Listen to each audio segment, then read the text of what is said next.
আমাদের বিখ্যাত ওয়ার্ল্ড সিনেমাগুলোর, কিন্তু ট্রিভিয়া মুখস্থ করা সত্ত্বেও বলছি এইটা কিন্তু এটা কার মাথা থেকে বেরোলো বলতো? কার মাথা থেকে বেরিয়েছে? অনেকের মাথা থেকে, পিআর টিমের মাথা থেকে। এটা দুর্ধর্ষ আইডিয়া।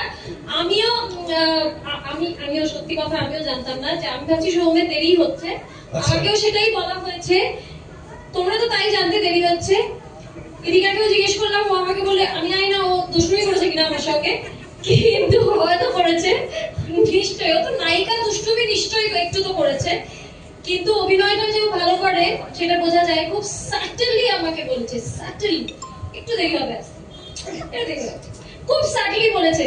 তো আমিও জানতাম না। এবার এইটা আরো ভালো আইডিয়া, যে টিমের সবাই না জানুক পুরো বিষয়টা, এরকম একটা কিছু হলে টিমের সকলেরও জানার দরকার নেই, সেটাই আরো মজার, যে আমিও জানতাম না।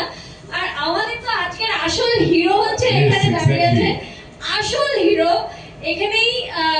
এই জন্যই আমরা বলি আর কি, এই জন্যই ট্রিভিয়া এত জরুরি। এই সিনেমাতে ট্রিভিয়া যখন লেখা হবে, আমার মনে হয় সর্বপ্রথম সোমনাথের নামটা লেখা হবে।